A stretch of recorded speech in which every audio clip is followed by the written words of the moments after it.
In the heart of Redwood Falls, where neighbors still greeted each other by name and the distant pine forests whispered secrets on the evening breeze, trouble was brewing beneath the surface. Most folks in town knew Jake Henderson as nothing more than a mild-mannered mechanic, a quiet man with grease-stained hands and an easy smile, always ready to help a stranded motorist. But when a gang of out-of-town thugs rumbled into his shop, convinced they could bully a simple grease monkey into doing their dirty work, they had no clue just how deep they were stepping into danger. Because Jake Henderson wasn't just a mechanic. He was a former Navy SEAL with a record of top-secret operations and skill sets that could bring an entire crime syndicate to its knees. The morning sun shimmered on the worn metal roof of Henderson's auto and body as Jake slid open the garage door, the smell of oil and fresh pine blending in the crisp air. No one in Redwood Falls could have guessed that by sundown, a series of events would begin unfolding, events that would expose a colossal illegal network and ignite a battle unlike anything the town had ever witnessed. This is the story of how a peaceful community, blindsided by ruthless criminals, discovered that its unassuming local mechanic was the deadliest force these thugs would ever face, and how their arrogance would spark a showdown that would change Redwood Falls forever.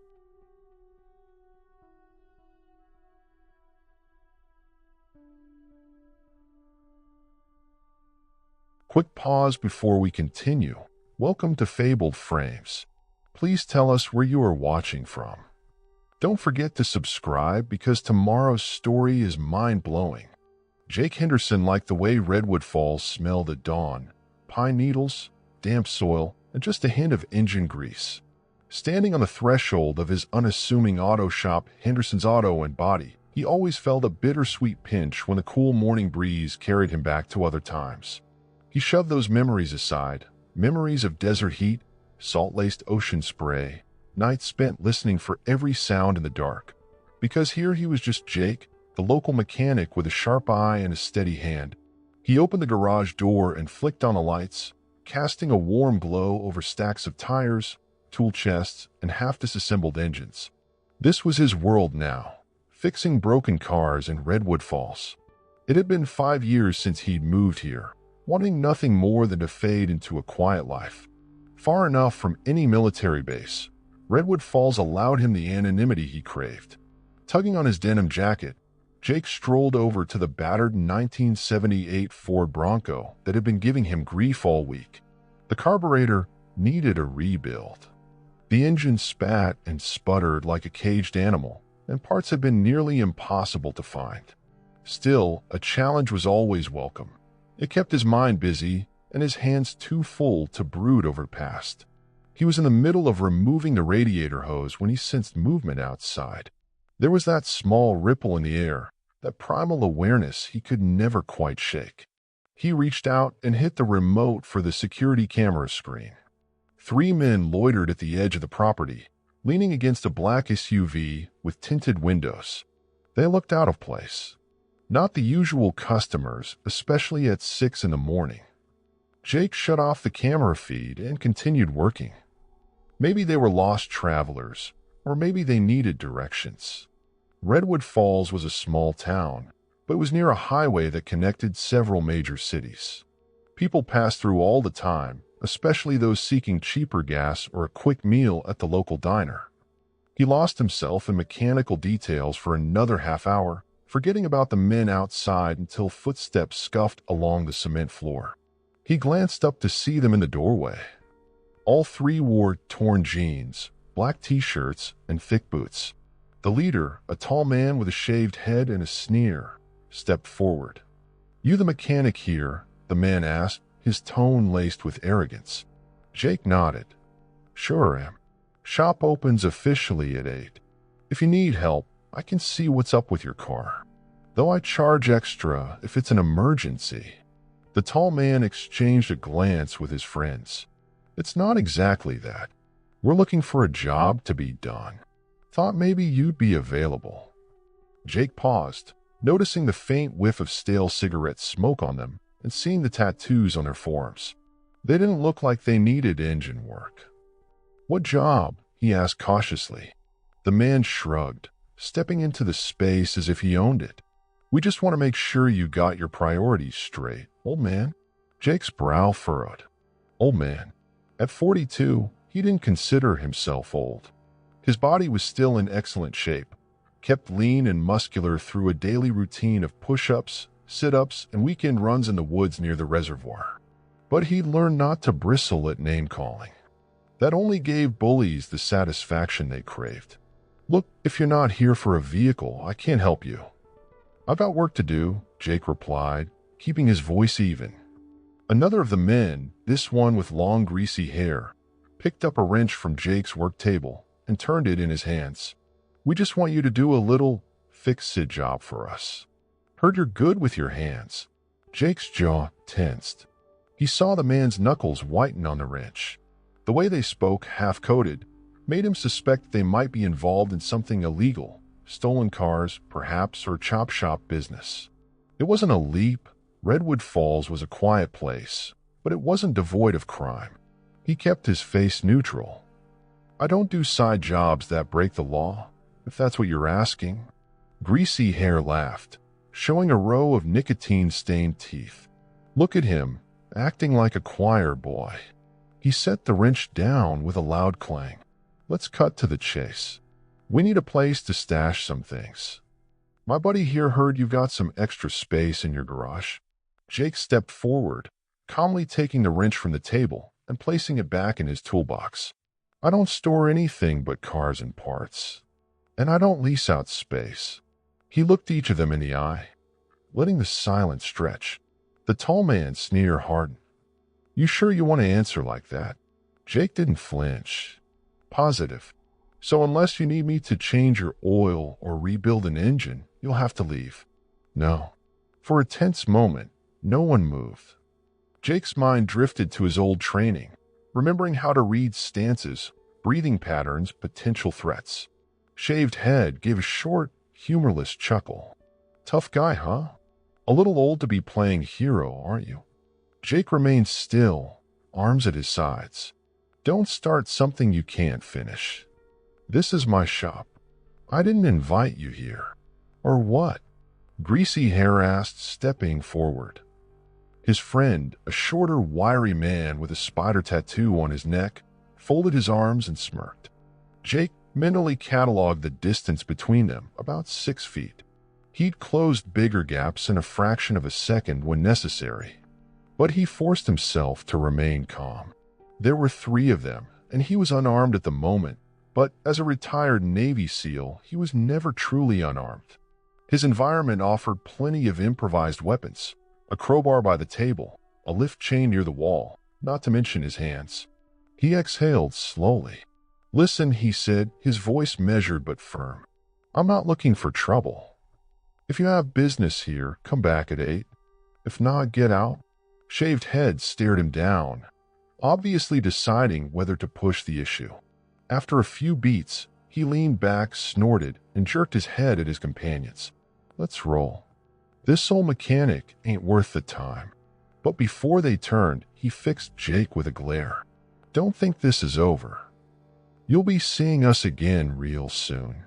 Jake watched as they left, slamming the garage door behind them. Their SUV roared to life, spitting gravel as it peeled out of the lot.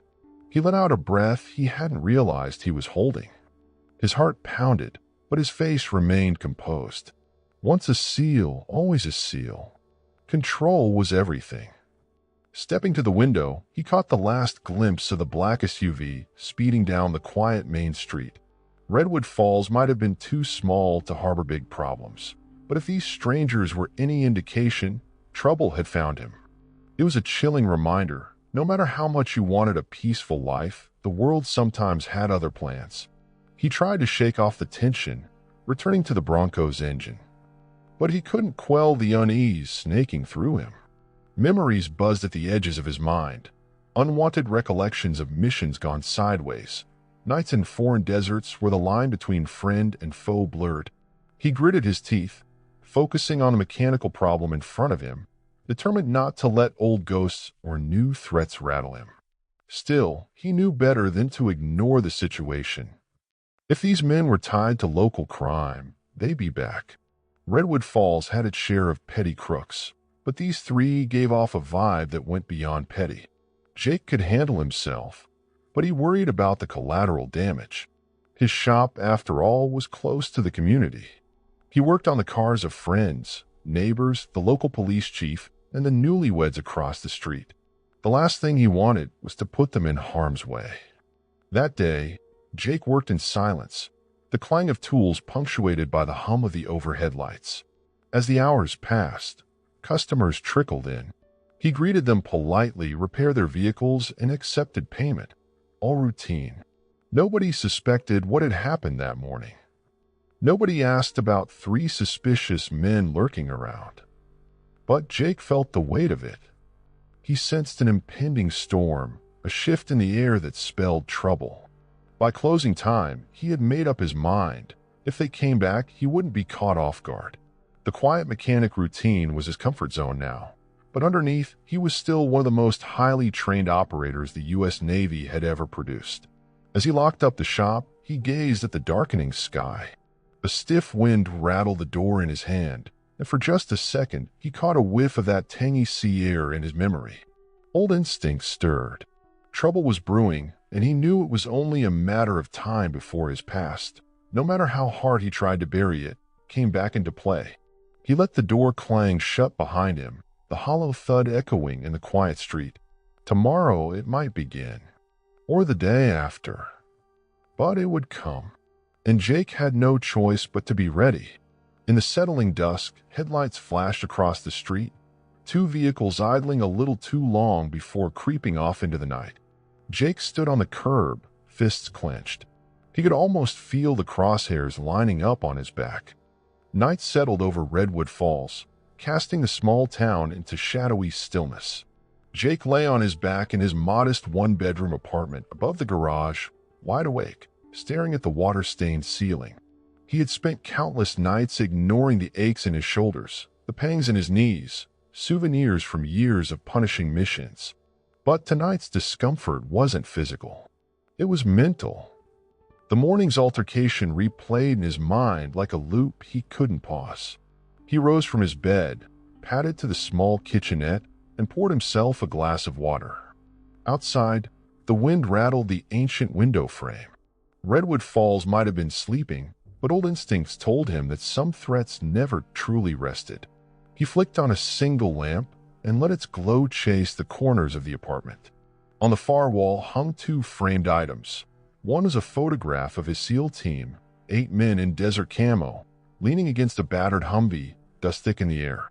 The other was his honorable discharge certificate, carefully placed in a simple but black frame.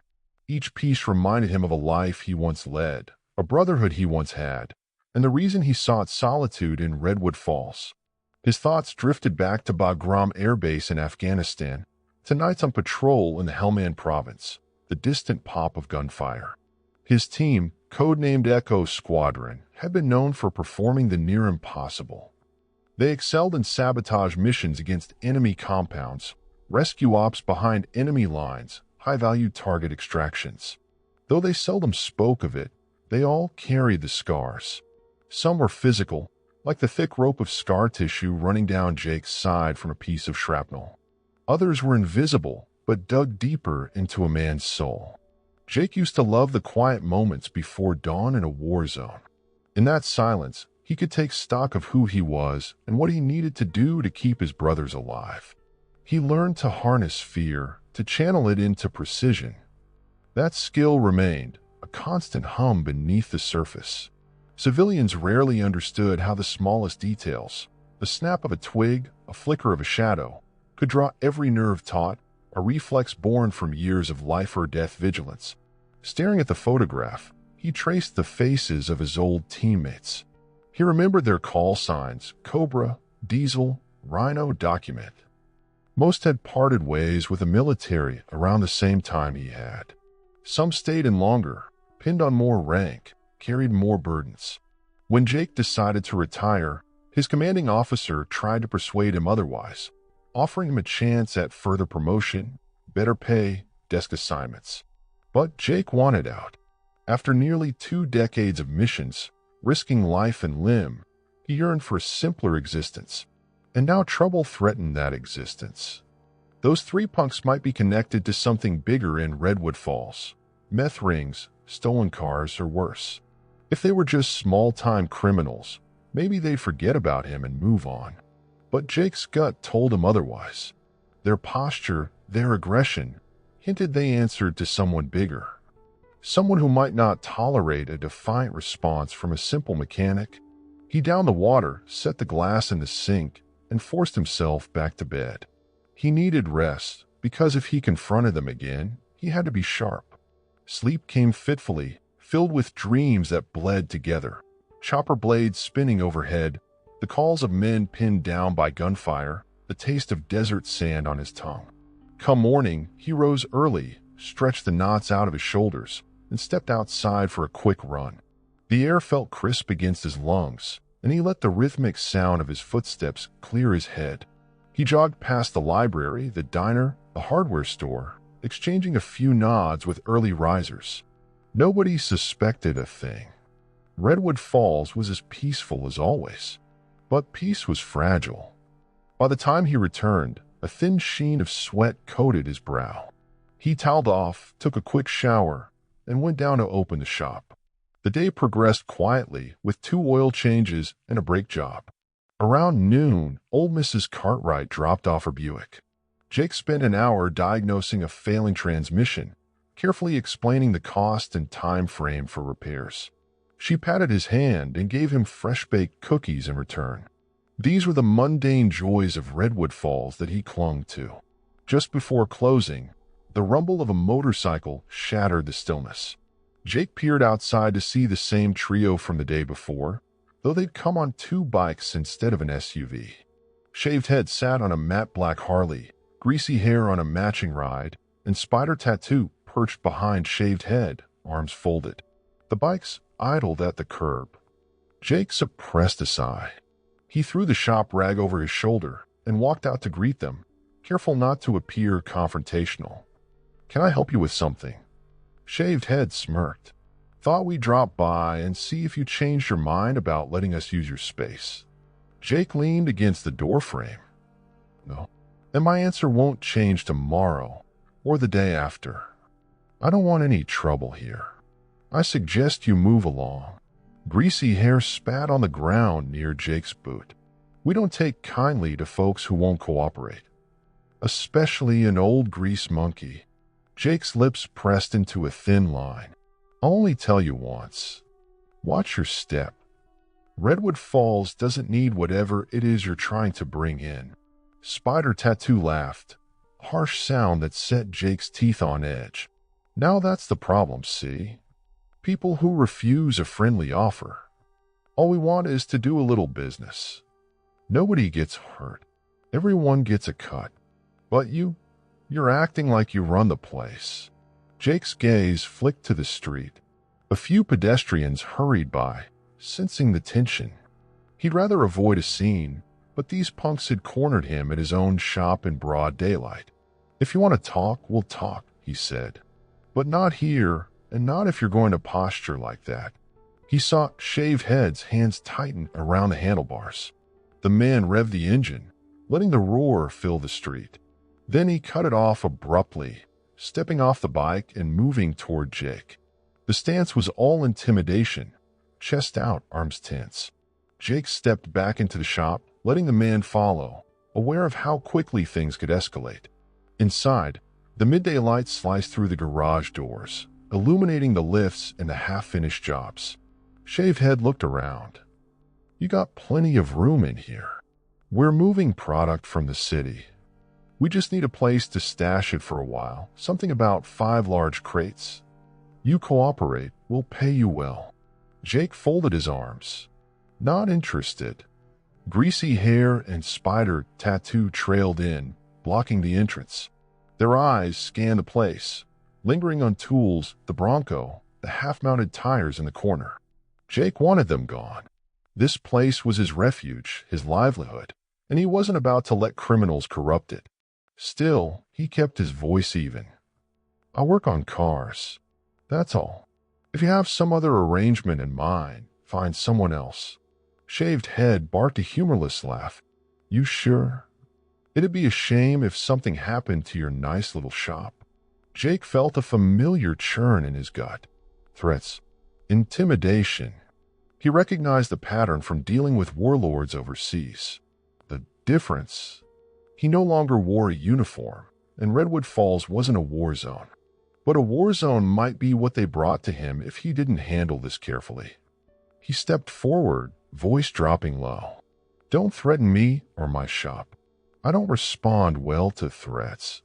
For a split second, Shaved Head's gaze flicked to Jake's arms, as if assessing muscle or searching for a sign of fear. Jake showed none. He just stared, letting every ounce of his Navy SEAL discipline reflect in his eyes. The tension was thick enough to cut with a knife. Suit yourself, Shaved Head finally said, stepping back. But if you won't play ball, we'll find another way to get what we need. He turned to Greasy Hair and Spider Tattoo. Let's roll. They spun on their heels, walking out. As they passed, Greasy Hair deliberately knocked over a stack of car manuals from the workbench. Jake clenched his fists but said nothing. They wanted to provoke him, get him to lash out so they'd have an excuse to retaliate. He wasn't taking that bait, at least not here, not now. The bikes roared to life outside. Jake listened as they revved their engines and took off. He inhaled deeply, glancing at the scattered manuals on the floor. This was escalating. He needed to decide how best to handle it. Should he alert the local police? Redwood Falls had a small department, led by Chief Marty Rourke, a decent guy, but not exactly equipped for criminals who likely had ties to bigger organizations. That said, Jake was no vigilante. He believed in the law, though experience told him he might have to act on his own if push came to shove. He stooped to pick up the scattered manuals, frustration knotting in his chest. He hoped Redwood Falls would be a place where he could just be an average citizen, free from violence or confrontations. Instead, here he was, dancing on the edge of a threat that felt all too familiar. He closed the shop early that day, the weight of the confrontation pressing down on him. In a small town, rumors flew fast, so it wouldn't be long before folks started asking him about the new faces in town. But Redwood Falls was also a place where people minded their own business until trouble knocked on their door. Nobody wanted to poke a hornet's nest. That evening, as he locked up and stepped onto the sidewalk, he noticed the same black SUV parked a block away. The windows were tinted, the engine running. Jake stood there a moment, letting the day's final rays warm his back. No attempt to hide that they were watching him. They were making it clear they had eyes on him. He walked away calmly, crossing the street to the diner. Didn't give them the satisfaction of acknowledging their presence. Inside, he took a seat at a booth by the window. The waitress, Stella, a friendly brunette who'd lived in Redwood Falls all her life, brought him a menu. Evening, Jake. The usual. He nodded, forcing a smile. Meatloaf special is fine, Stella. Thanks. He glanced out the window, watching the SUV. It remained parked, unmoving. He could almost sense the stares from behind the tinted glass. By the time Stella returned to the glass of water, the SUV pulled away from the curb and disappeared down the road. Jake's chest felt like it was in a vice. This was a test of his nerves, a slow escalation, a game of intimidation he recognized from countless missions. The difference was he had no immediate backup, no support from a team that would infiltrate from the flank. All he had was himself, his training, and the moral lines he refused to cross. When the meatloaf arrived, he ate in silence. Each bite tasted of worry, salted by the tension running through his veins. He didn't linger. After paying, he headed back up to his apartment above the shop. As he approached the door, the hair on the back of his neck prickled. Could they be inside already? He scanned the door for signs of forced entry. Nothing, but that didn't quiet his instincts. He stepped inside slowly, flipping on a light. Everything looked in its usual place. Still, he checked each room methodically, old habits. Satisfied, he locked up, drew the curtains, and sank into the armchair by the window. Shadows stretched across the narrow space. A part of him wanted to pick up the phone and call someone, anyone from his old unit. But that was a life he'd left behind, and he doubted they could or would come to Redwood Falls for a personal matter like this. Besides, for all he knew, he could handle it alone, unless it escalated to something far more dangerous. He flicked on the TV, trying to distract himself with mindless sitcoms. But the gunfire-laced memories of his service kept surfacing, spliced with a new threat that hovered over him. He replayed strategies, exit routes, possible ways to gather intel. Tomorrow, he decided he'd ask around discreetly. Maybe local rumor mills had some clue about these out-of-towners. For now, he had to endure the claustrophobic sense of being watched. Redwood Falls might have been small, but it was wide enough for men with ill intent to hide in the shadows. And Jake knew they'd be planning their next move, testing him, wearing him down, or waiting for him to slip. He turned off the television and leaned back, the silence pressing in. This was not the life he wanted, but he realized with grim acceptance that he might have no choice. If these men insisted on crossing a line, he would do what he had been trained to do: neutralize threats swiftly and decisively. He never sought violence, but he wouldn't shrink from it if forced. It was the vow he'd made to himself long ago: protect what is worth protecting, stand your ground when right. Outside, the wind rustled leaves along the empty street. Another night in Redwood Falls, peaceful on the surface. Inside, Jake felt a storm brewing, one that could plunge his life, and possibly the town, into chaos if these thugs kept pushing. He stared at the ceiling again, feeling the old, familiar pulse of adrenaline. Sleep felt distant, as if it belonged to another world. Once more, memories tugged at him, crawling through desert sands, the rumble of distant mortars, the quiet hush of Navy ships on moonlit waters. He tried to steady his breathing. This was no battlefield. Not yet, at least. Jake finally drifted off into a restless doze. Beneath him, the garage's security system blinked quietly. Outside, footsteps paused at his door, then retreated, a subtle warning that he was no longer alone in this fight. Morning dawned in pale gold as Jake stepped out of his apartment, eyes gritty from lack of sleep. He grabbed a cup of coffee from the diner before heading back to the shop. Even the hot caffeine couldn't shake his unease.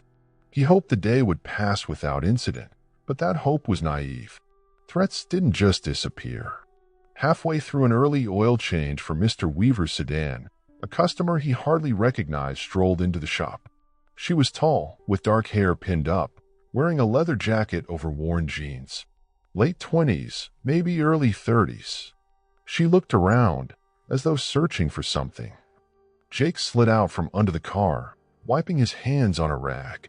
"Can I help you?" he asked politely. She tilted her head. "You, Jake Henderson?" He nodded, tensing slightly. "That's me." She extended a hand. "Name's Vanessa. Heard you're the best mechanic in town. Mind taking a look at my car?" Jake set aside the rag. "Sure. What's the trouble?" Vanessa brushed a strand of hair from her face. "Makes a clunking noise whenever I turn left. Might be the CV joint." "Not sure." He studied her for a moment. Something about her felt guarded, as if she had more on her mind than a simple car repair. But Redwood Falls saw all kinds of folks passing through, especially if they heard about a reputable mechanic. "Pull it around." "I'll take a look." Vanessa's car was a green compact sedan, a few years old, with a couple of dents along the door. Jake popped the hood, checked fluid levels, then asked her to turn the wheel while he listened. He indeed heard a knock, likely a failing joint or a bearing issue. "Probably your CV axle," he concluded. "I can replace it, but the part might take a day or two to get here." She nodded. "I can wait." "Will it be safe to drive?" Jake grimaced. "I'd advise against long drives until it's fixed. If the joint fails, you could lose control." Vanessa looked up and down the street, her gaze lingering at the intersection. "All right, I can leave it here overnight. Any chance I can pay up front for the part?" Jake frowned slightly. "Most people wait, but if you want to pay for the part now, that's fine." She handed him $100 bill as a deposit. Jake rang it up, then wrote out a short invoice. Throughout the process, she seemed distracted, checking her phone repeatedly. He sensed tension rolling off her, but he didn't pry. He learned that everyone had their own troubles. When they finished, Vanessa turned to him. "Thanks, Jake. I'll swing by in a couple days." "Appreciate it." Jake watched her walk off. She disappeared around a corner, heading toward the motel on the outskirts of town. He shrugged. Likely another weary traveler passing through Redwood Falls. But something told him there was more to her story. He went back to Mr. Weaver's car, pushed Vanessa's mystery aside for the moment, and finished the oil change. The day slipped by with a steady trickle of customers, tires rotated, a battery replaced, a minor tune-up. When 4 o'clock rolled around, he got an unexpected visitor, Chief Marty Rourke, wearing his uniform, hat in hand. "Jake," Marty called, stepping inside. "Got a minute?" Jake wiped his hands. "Sure, Chief. What's up?" Marty was a kind, middle-aged man with thinning brown hair and an earnest smile. He rarely carried a sidearm, a reflection of Redwood Falls' usual tranquility. "We got complaints about some suspicious folks around town," he began. "Heard they've been poking around your shop. Care to comment?" Jake exhaled, nodding. "Yeah, 3 men. They're not from here. They showed up a couple days ago, asking me to store some product in my garage. I refused. They've been harassing me ever since." Marty frowned. "Why didn't you come to me sooner?" Jake shrugged. "I didn't want to cause a stir without reason. But I think they're trouble, Chief. They drive a black SUV or sometimes ride bikes. They threatened me a couple times."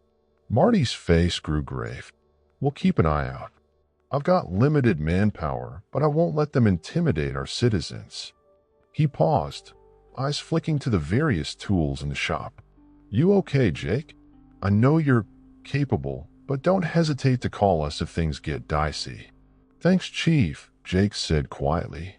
He knew Marty suspected Jake's military background went beyond standard service.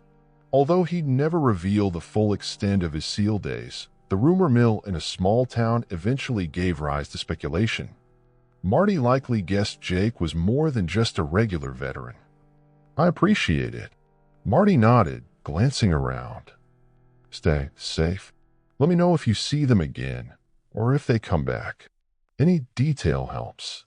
We'll do a patrol tonight." Jake walked him to the door, watching as the chief headed to his cruiser. He felt a small measure of relief. At least the local authorities were on alert now. But would that deter hardened criminals?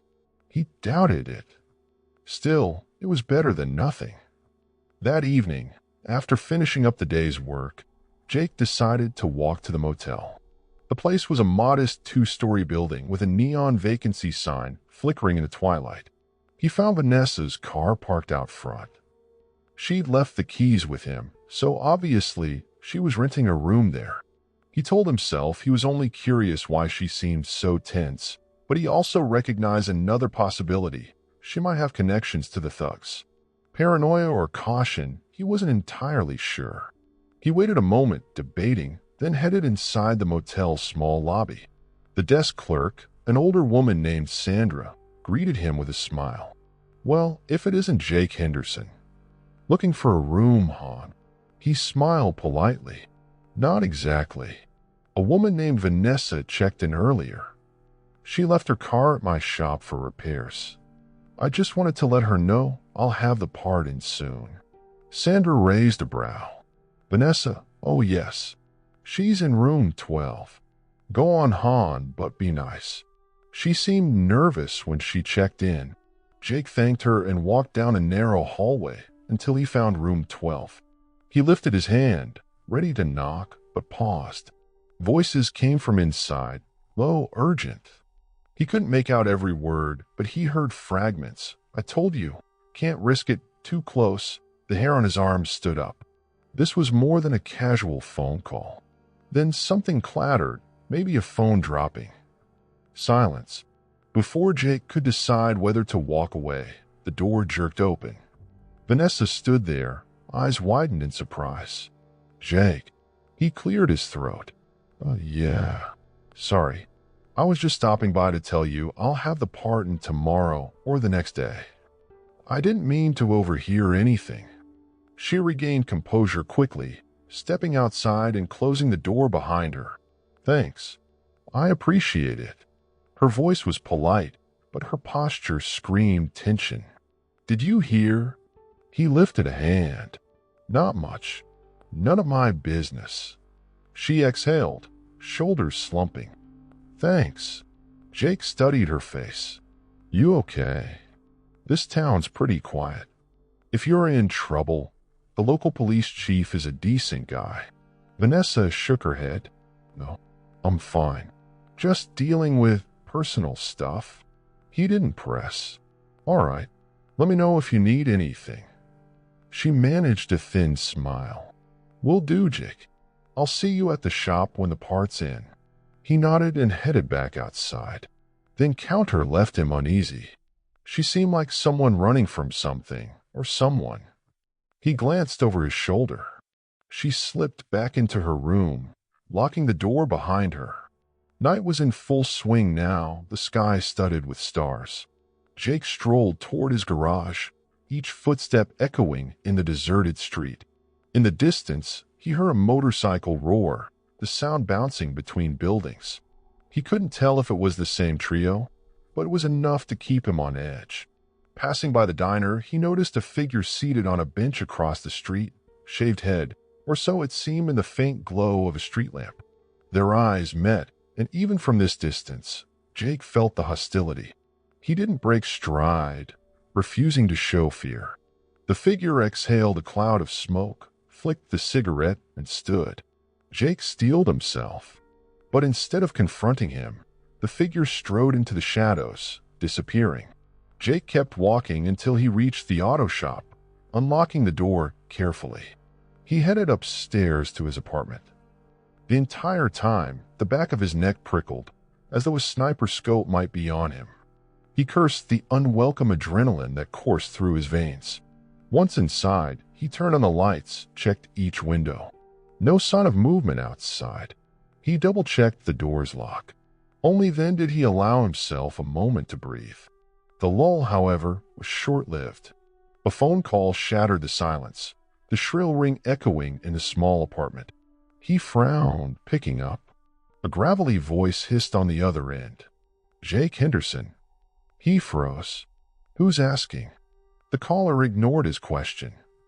You got a nice place. Shame if something happened to it. Jake's grip tightened on the phone. Don't bother with intimidation. You know who I am, where I live. I assume you also know I'm not going to roll over. A cold chuckle. Heard some rumors about you, old man. They say you're some ex-military hotshot. Maybe that's just small-town gossip. We'll see. The line went dead. Jake set the phone down, a slow burn of anger smoldering in his gut. These men were stepping up the pressure. That meant he needed a plan. They wanted to store something illegal in his shop, drugs, weapons, stolen merchandise. He had no idea, but they'd singled him out, and they weren't going away. He spent the rest of the evening gathering what he had left of his old gear, spare magazines, a disassembled pistol locked away in a trunk, a combat knife. He hadn't wanted to live this way, but they left him no choice.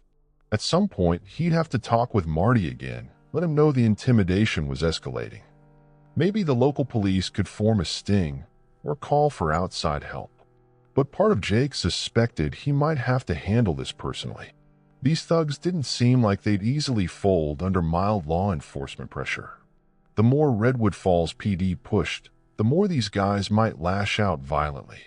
And Redwood Falls wasn't prepared for a serious criminal organization. He was. Jake stared at his reflection in the small bathroom mirror.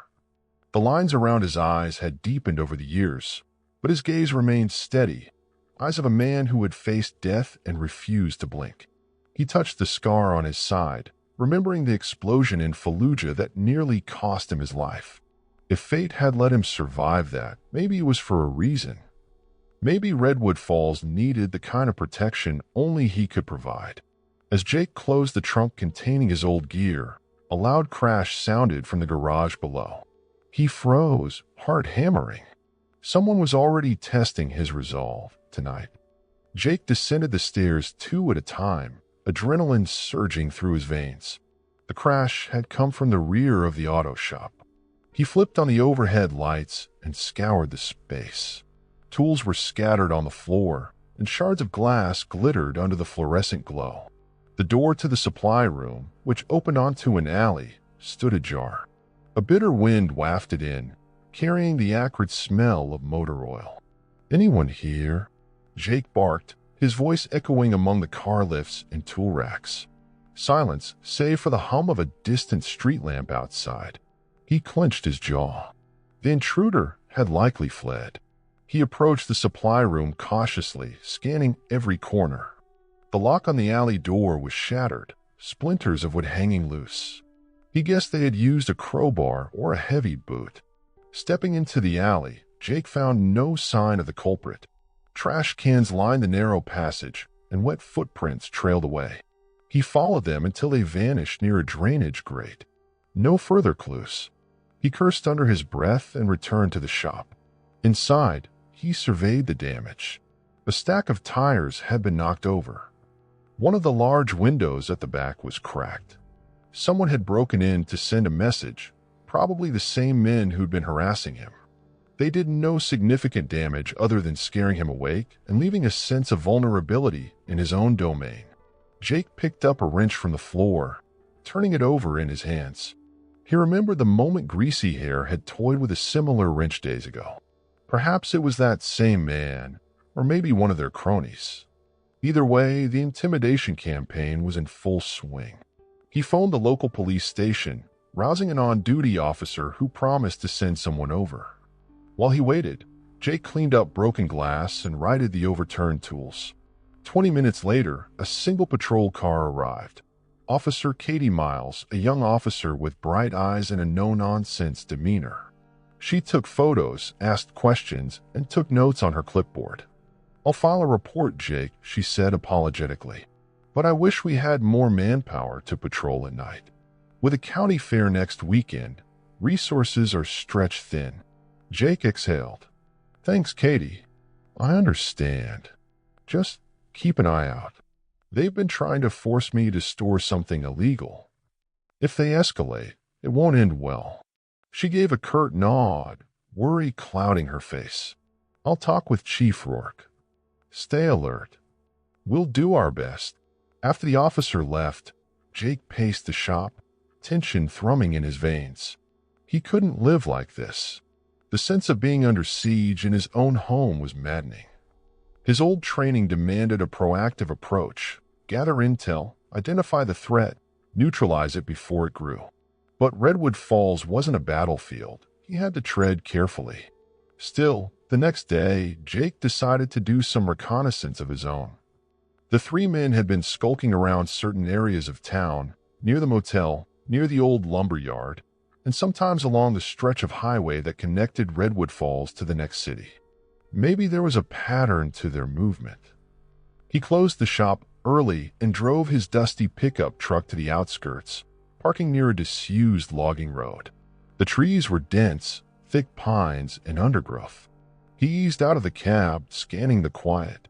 A narrow path led deeper into the woods, a place he knew some folks used for off-roading or weekend hunting.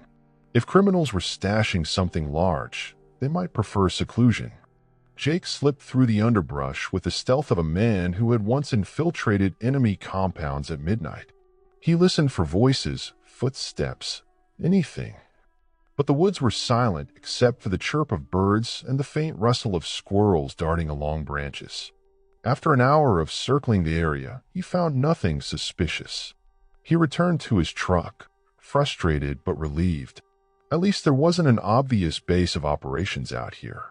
He spent the next few days alternating between his usual shop work and cautious investigation. He'd drive around the perimeter roads, check out the deserted parts of town. No sign of the black SUV or the men on bikes, an eerie calm. but he knew better than to let his guard down. During this time, Jake also noticed Vanessa quietly moving around Redwood Falls, always glancing over her shoulder. On the third day, the part for her car finally arrived. She showed up at the shop around lunchtime, hood drawn over her face. "Hey, Vanessa," Jake greeted, rolling out from under a pickup truck. "Got your CV axle. I can install it in about an hour." She glanced around, biting her lip. "Thanks, Jake.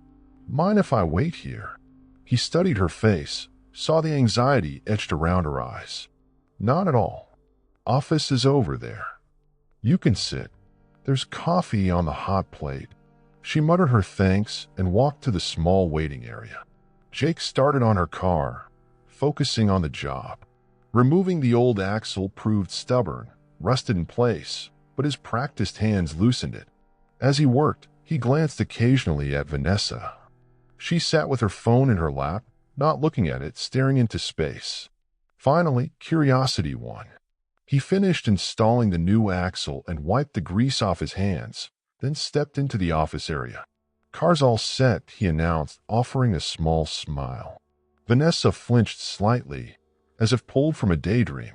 "Thank you." Jake hesitated. "Look, I don't mean to pry, but if you're in trouble..." Redwood Falls isn't exactly the best place to hide from something serious. Folks in this town are friendly, but also curious. She swallowed hard, considering her words. I needed a stopover. Someplace quiet. I'm heading west in a few days. I'll be gone before anyone notices." Jake nodded slowly. "Just be careful. There are some unsavory types passing through lately." She looked away.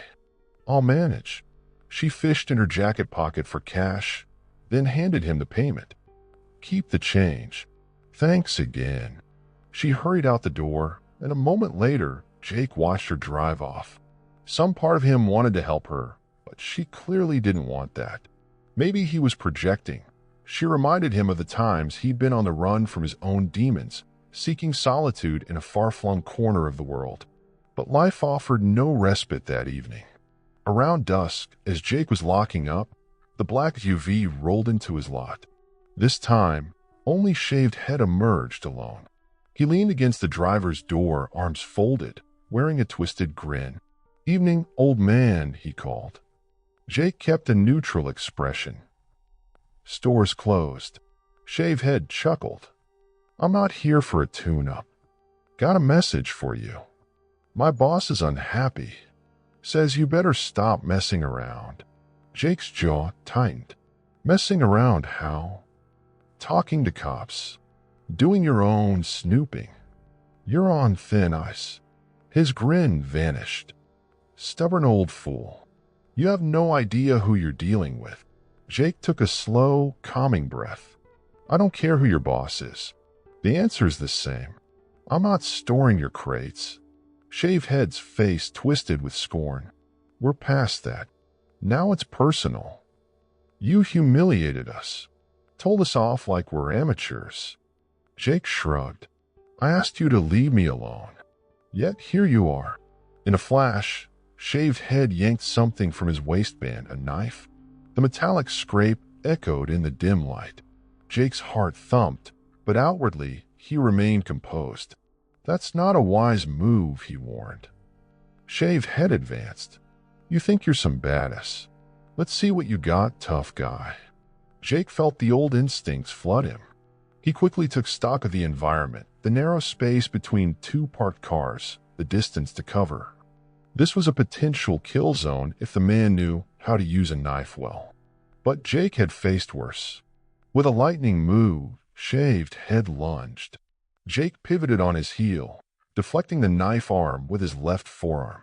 The blow slid past him harmlessly. A swirl of anger twisted Shaved Head's features.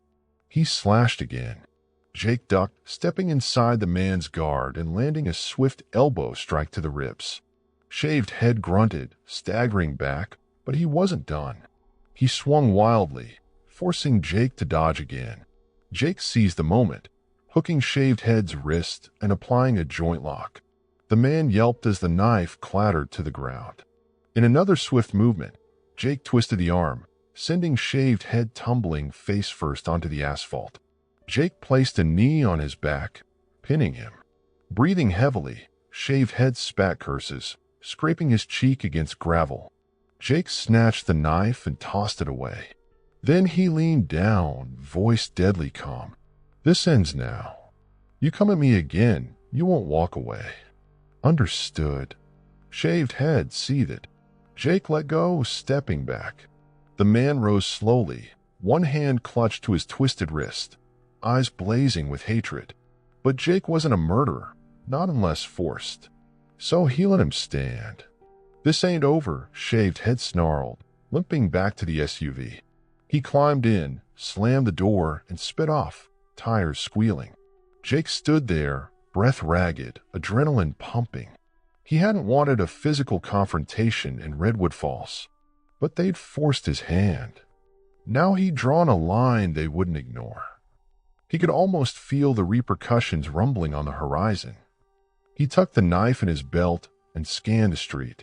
The few people out at this hour had witnessed the scuffle from a distance, but nobody had intervened. Redwood Falls wasn't used to knife fights. He ran a hand over his face, heart still racing. This was a declaration of war, whether he wanted it or not. Jake locked up the shop, then headed upstairs. The phone sat silently on the table. He wanted to call Chief Rourke, but what could the chief do? Maybe arrest Shaved Head for assault, if Jake could identify him. But the trio used fake names, and they'd likely vanish before any warrant was filed. Meanwhile, their real boss lurked somewhere out there, planning the next move. He decided to keep the knife for evidence. Maybe the prints would match something in the system. That was a task for tomorrow. Tonight, he needed to calm down. He switched off the main lights and sank into a chair by the window.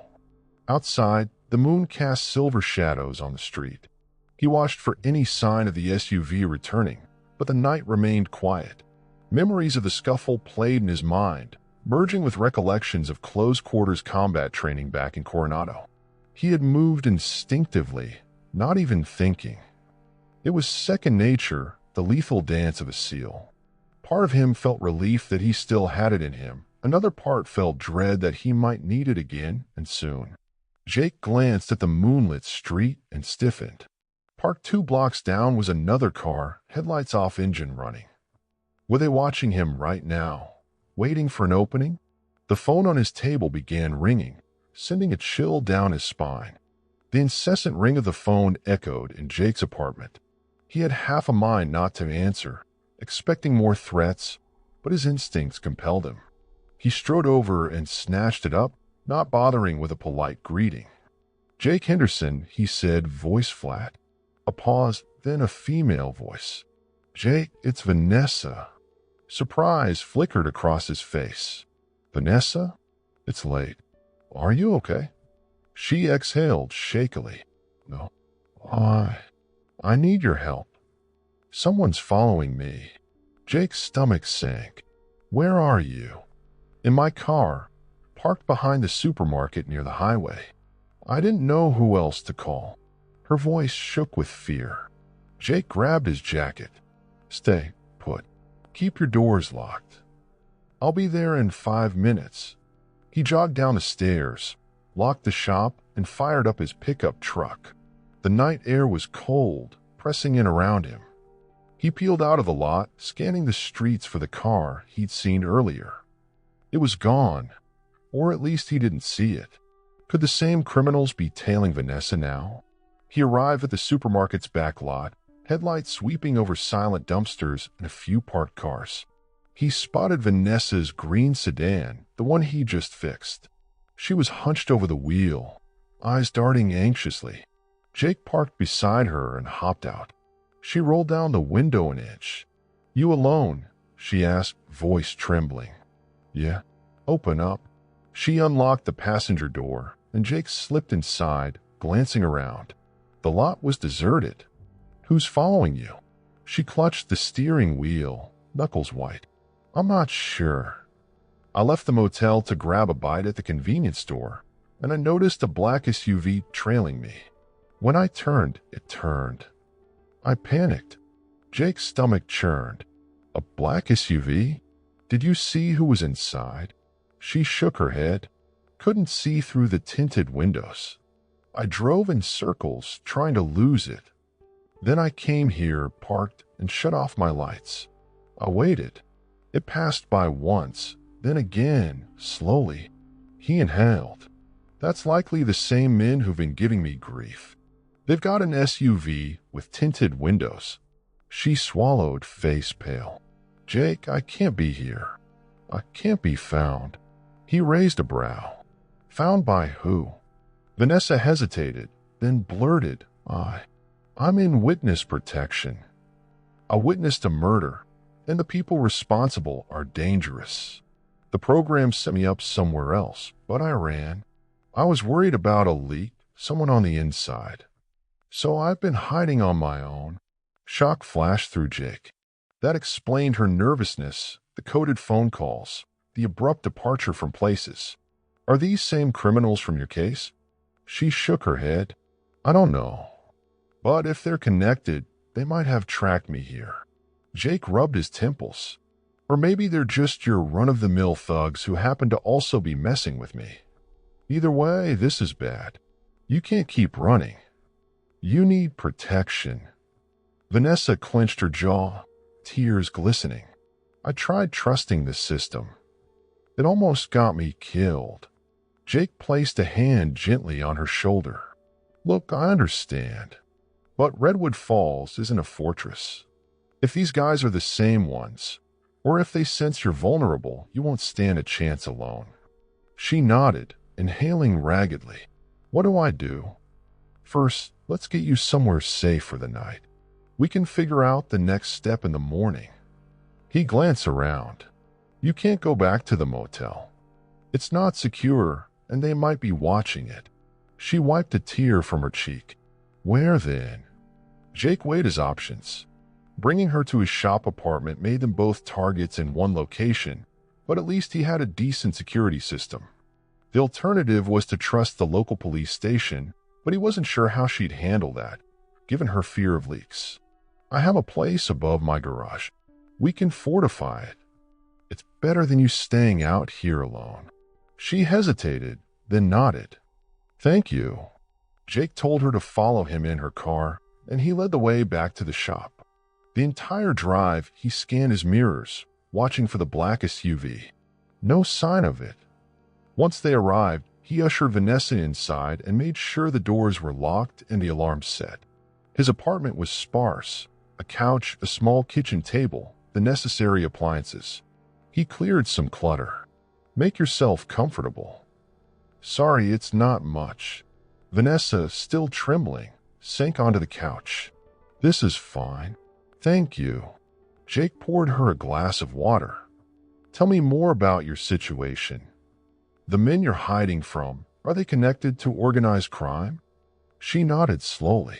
They're part of a ring that was distributing drugs and laundering money.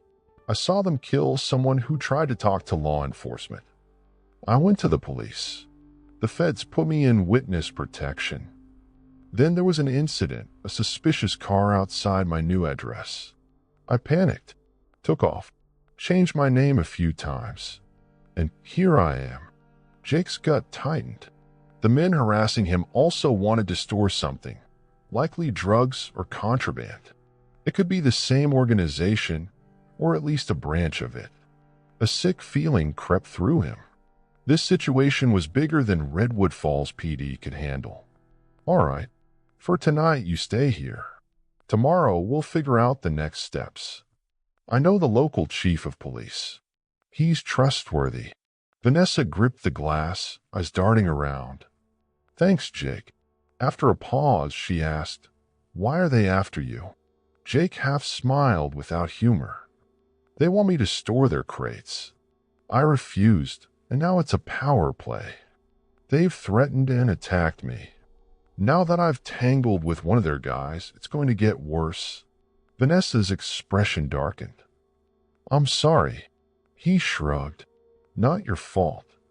I had a quiet life before they showed up, but I guess that's gone now." He forced a lighter tone. "We'll handle it." She managed a faint smile. For a while, they sat in tense silence, the weight of the situation looming.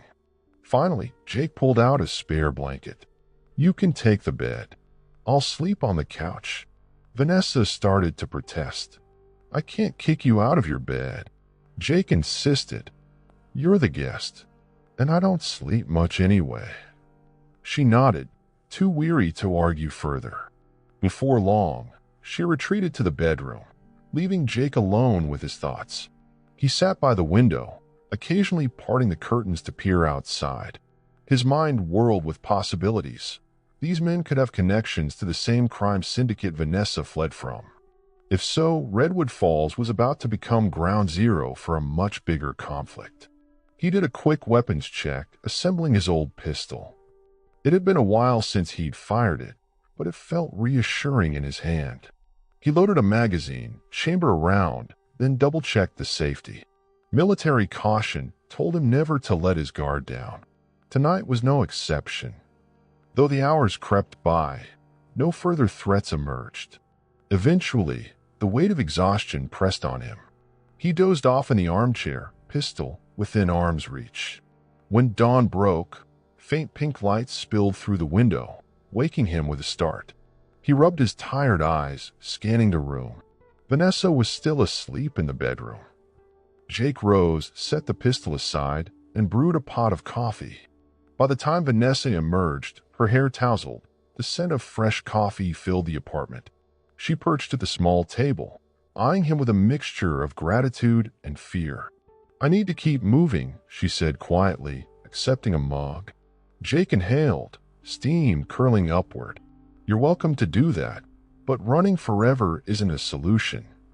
And if these guys are the same ones from your past, you won't outrun them. Not forever." She stared at the steaming liquid. "What do you suggest?" Jake's mind raced.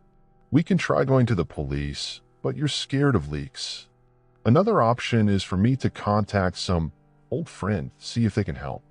He paused, unsure how much he should reveal about his background. "Old friends?" she asked, brow furrowing. "I served in the Navy," he said carefully. "I still have a few connections who might have the resources to keep you safe. But it's a long shot." She nodded, sipping the coffee. "I just don't want more innocent people getting hurt because of me." Jake offered a wry smile. "Don't worry about me. I know how to take care of myself." He set his cup down. "But if we don't do something, Redwood Falls might become a battleground." "I can't allow that." Vanessa swallowed. "What if you just handed me over to them?" Jake bristled at the suggestion. "That's not how I operate. And if they really are connected to the guys who threatened me, giving you up might not end it. They'd want payback for me humiliating one of them." She nodded, tears threatening again. "Then tell me what to do." Jake opened his mouth to answer, but a loud rap on the shop door downstairs startled him. He quickly grabbed his pistol, motioning for Vanessa to stay put. Carefully, he descended the stairs, heart hammering. Through the glass, he saw Chief Marty Rourke. Exhaling with relief, Jake disarmed and opened the door. "Morning, Chief." Marty's gaze dropped to the pistol at Jake's side, then rose again. "We got reports of a black SUV prowling the area last night. Thought I'd check on you." Jake nodded, letting him in. "Appreciate it. They haven't bothered me since yesterday's confrontation." Marty's brow furrowed. "Confrontation?" Jake sighed. "One of them showed up with a knife. We had a scuffle. He left." Marty's jaw tightened. "Damn it, Jake, you should have called us. That's assault with a deadly weapon. We could have apprehended him." "By the time you arrived, he would have been long gone," Jake countered softly. "I'm sorry." Marty shook his head. "I'm placing an officer nearby, at least for a few days. This is getting out of hand. The mayor's been asking questions. He's worried about Redwood Falls' reputation." Jake stiffened. "Reputation's the least of our worries if these guys turn violent in public." The chief studied him, eyes narrowing as if he sensed there was more to the story. "You sure you're telling me everything?" Jake hesitated. Vanessa was upstairs, likely listening. Could he trust Marty with her secret? Tension curled in his gut. He decided to remain vague. "I just know they're pressuring me because of some illegal operation." I said no, and they won't take no for an answer. Marty nodded slowly. "Okay. Well, keep me posted. If anything else happens, call." "Don't handle it alone, Jake." Jake forced a small smile. "I'll do my best." When Marty left, Jake locked the door and returned upstairs. Vanessa waited anxiously. "That was the police, right? Did you tell him about me?" Jake shook his head. "Only that I'm being harassed by criminals. I didn't mention you. Figure that's your decision to make. But Marty's a good man." She sighed. "Thank you." Jake resumed their conversation. "Look, I think we should gather solid proof these men are tied to a bigger ring. If we can link them to the crime you witnessed, maybe the feds will get involved.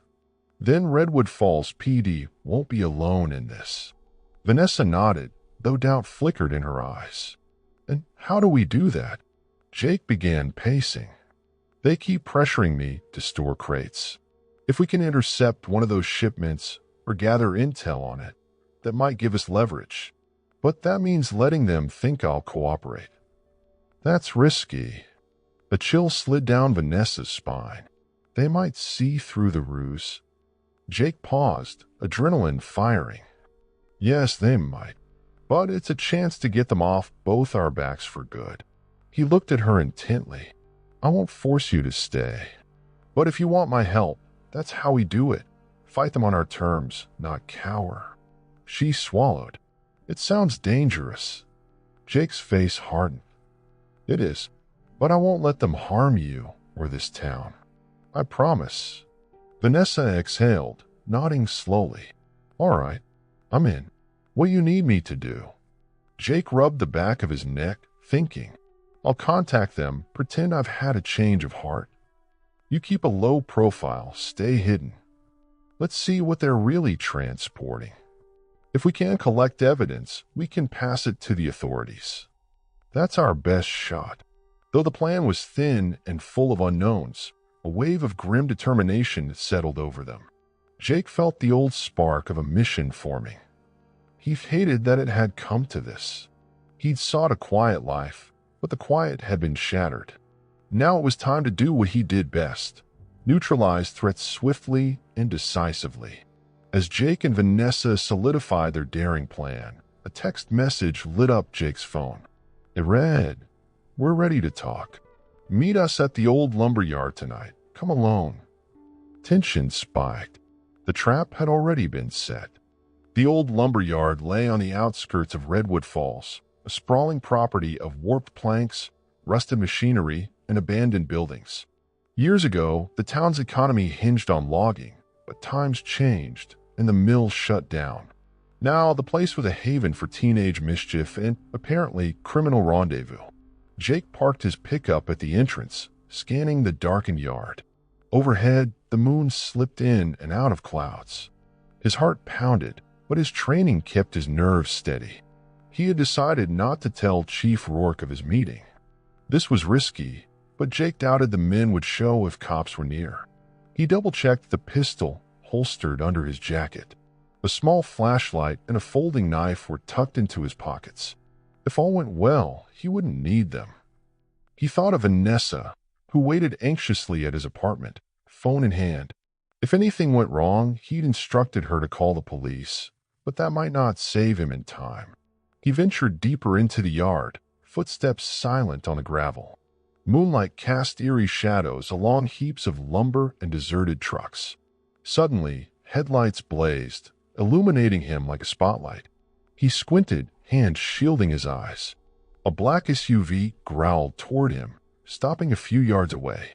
Another set of lights flared to his left, two men on motorcycles, engines idling. Jake's pulse quickened as he recognized shaved head on one of the bikes, arm in a sling.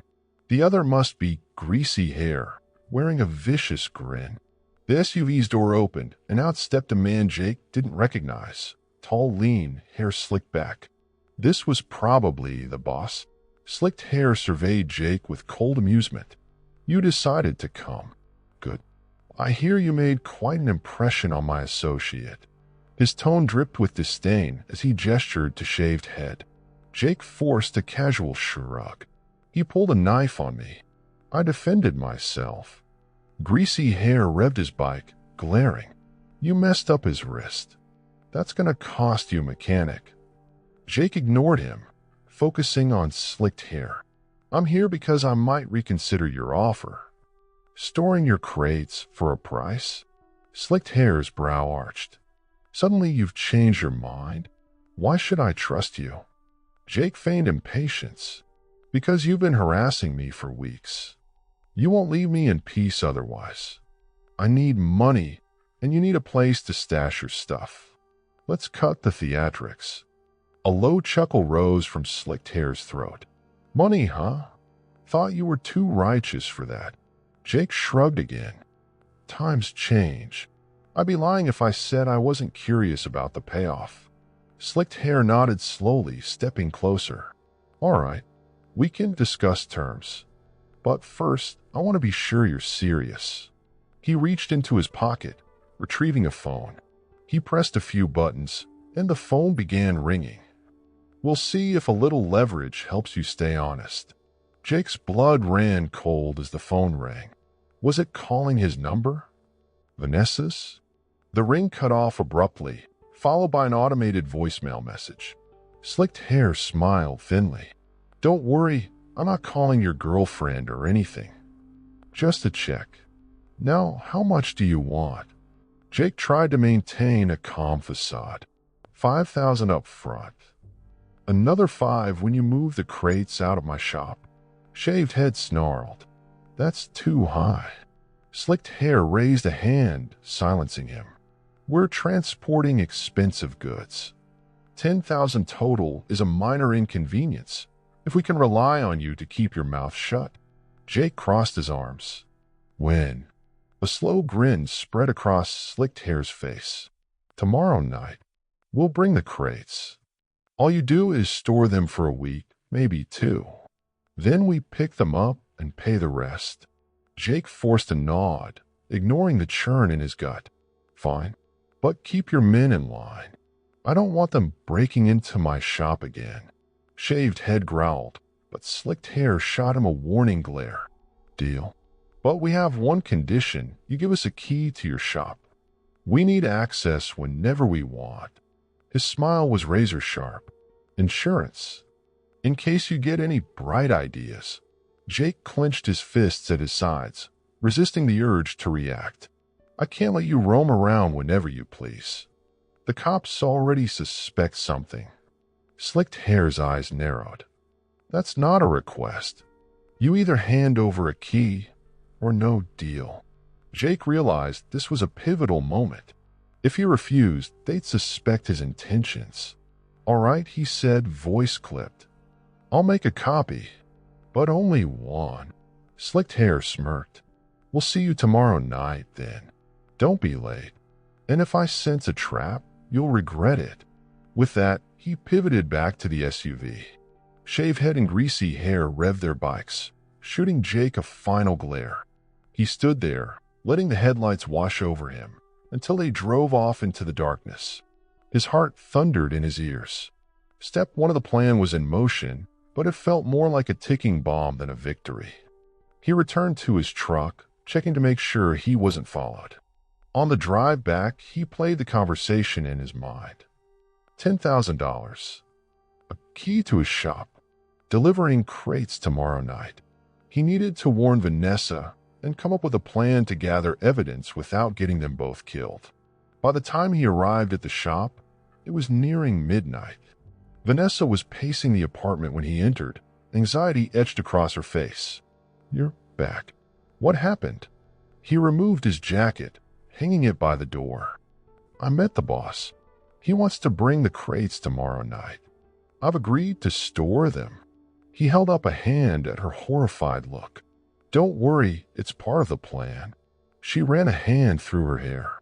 But what if they find me here? Jake gritted his teeth. We'll hide you somewhere safe. Maybe the upstairs storage room. Or you can stay with a friend in town. But it might be better if you're close, so we can record what's happening. Her eyes widened. Record? Jake nodded. If we can catch them on tape admitting what's in those crates, drugs or weapons, that might be enough for the feds. Or at least for the state police. Marty Rourke can't handle this alone. Vanessa swallowed. So you want me to spy on them? Jake hesitated. Yes, with a camera or a phone from a hidden vantage point. If they show up tomorrow night, we need evidence. She took a trembling breath.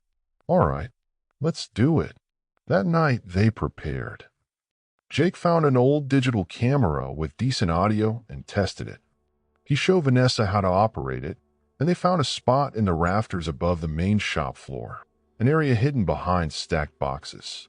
She could kneel there out of sight and film the conversation from a small gap. Jake would meet the criminals, finalize the deal, and hopefully coax them into revealing incriminating details about the crates. Jake barely slept. The next day dragged on with a tense calm. Customers came and went, oblivious to the looming confrontation. Jake forced himself to act normal, though dread coiled in his gut. He made an excuse to close the shop early for maintenance, letting the locals know to pick up their cars tomorrow. As evening fell, Vanessa found her hiding spot in the rafters. Jake tested the camera's angle, verifying the shot would capture the main area. Then he locked all external doors except the main roll-up. He even made a fake key copy, ensuring it only worked on the front door and not the side or back entrances. If they tried to explore, they'd be limited. Shortly after 9 p.m., headlights swept over the shop's windows. Jake's pulse quickened. He stood on the shop floor, hands at his sides, forcing calm. The black SUV rolled up first, followed by a box truck with no markings. That was new. Shaved head and greasy hair pulled in on their motorcycles, flanking the truck like guards. Slicked hair climbed out of the SUV with a predatory grin. Evening. You got that key? Jake nodded, pulling the copied key from his pocket. He placed it on the workbench. Right here. Now let's unload your crates quietly. The neighbors don't need to see anything. Slicked hair gestured to a couple of his men, who hopped out of the box truck. They slid open the rear door, revealing 5 large wooden crates, each about 4 feet high. Jake suppressed a shudder. This was the contraband they'd wanted him to store. He just had to find out what was inside. Where do you want him? One of the men asked, glancing at Jake. Jake tapped an empty area near the back, away from the main doors. Stack them there. I'll keep them covered. As the men carried the crates into the shop, Jake casually asked, so what exactly am I storing? Slicked hair shot him a cold look. Don't ask questions you don't want answered, old man. Jake forced a snort. Suit yourself.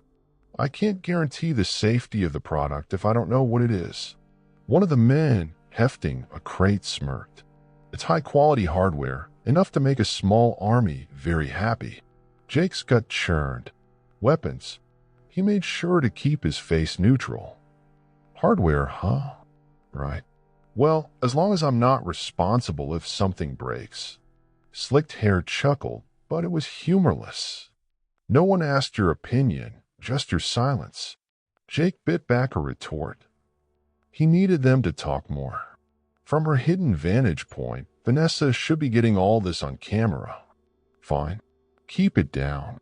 My neighbors might hear if you're too loud. Shaved head was glaring at Jake the entire time, sporting a bandage around his wrist. He shifted closer. Let's settle the rest of the money talk. Jake nodded. You got the $5,000 up front. Slicked hair pulled an envelope from inside his jacket and tossed it on the workbench. Count it. Jake opened the envelope, flipping through the bills. It looked legitimate. He slid it into his pocket. And the other 5 when you pick up the crates? Slicked hair's lips curved. Exactly. assuming you don't cause any trouble. Jake forced a grin. I'm cooperating now, aren't I? The men finished unloading the crates, forming a neat row near the shop's far wall. Jake watched them carefully, aware that any slip-up might reveal his ruse. With a final crate in place, Slicked Hair surveyed the setup. Not bad. Decent cover from the street. We'll check in periodically. Jake nodded. Fine. He gestured to the battered metal door leading to the alley. Come on, I'll show you how the locks work. That way you don't break anything if you need to come by. That was partly true, partly a ploy to keep them talking as they moved around. He led Slicked Hair and Shaved Head to the alley door, explaining the deadbolt. Don't forget to lock up behind you, he added. Shaved Head sneered. Don't tell us what to do, old man. Jake ignored the jab, turning to Slicked Hair. So, how long you figure you'll need this place? A week? 2? Slicked Hair shrugged. As long as it takes for our buyers to arrive. They're particular. You can handle that, right? Jake forced a nod, suppressing the revulsion building inside him. The idea of Redwood Falls becoming a waypoint for weapons trade made his blood boil. Sure. Just keep me in the loop. Slicked Hair flicked his gaze around, clearly satisfied. All right, we're done here. Let's move. He pivoted toward the box truck, snapping his fingers at the men who hopped inside. Shaved Head and Greasy Hair revved their bikes. The SUV rolled away first, followed by the truck, then the bikes. Within minutes, the yard was empty, leaving Jake standing amidst 5 ominous crates. A rush of relief and tension washed over him. Step 1 completed. Now came the more dangerous part, securing evidence and alerting the authorities without tipping them off. He called up to Vanessa, who slowly emerged from her hiding spot, camera in hand. She descended the ladder, eyes wide. That was terrifying. Jake placed a hand on her shoulder. You did great. You get it all. She nodded, pressing the replay button. The footage was shaky, but audible. Slicked Hair's men talked about hardware, about buyers, all the damning phrases they needed. Jake exhaled. This is enough to bring the state police or the feds in. If we can get them to act fast, we can seize the crates and arrest these guys. Vanessa swallowed. What if they come back before the authorities arrive? Jake looked at the crates, dread settling like a stone. Then we'd better move quick. I'll call Chief Rourke in the morning, and we'll figure out how to escalate it to the right people. He and Vanessa stare at the wooden crates, each brimming with deadly cargo. Redwood Falls was on the brink of a serious crisis, and the fate of the town, and possibly others, hung in the balance of what they did next. Cliffhanger end of Chapter 6. In the silence of the shop, Jake's phone buzzed with a text message from an unknown number. Nice meeting you tonight. Don't try anything stupid. We're watching. Jake glanced at Vanessa, realizing the final confrontation was closer than ever. Sunlight crept through the dusty windows of Henderson's auto and body, illuminating the crates like slumbering beasts. Jake stood before them, arms folded, tension radiating from every pore. Last night's operation had gone as planned. He'd gained the criminals' trust just enough to discover their deadly cargo. Now, time was of the essence. He glanced upstairs, where Vanessa was likely packing her belongings. They both knew Redwood Falls was no longer safe, but leaving town without taking action wasn't an option. There were too many lives at stake if these weapons circulated unchecked. A knock on the garage door jolted him. He approached cautiously, peering through the dusty glass. Chief Marty Rourke stood outside, flanked by Officer Katie Miles. Jake let them in, exhaling with relief. Chief, thanks for coming. Marty surveyed the shop, noticing the conspicuous crates. Jake, you got something to tell me? Jake closed the door behind them.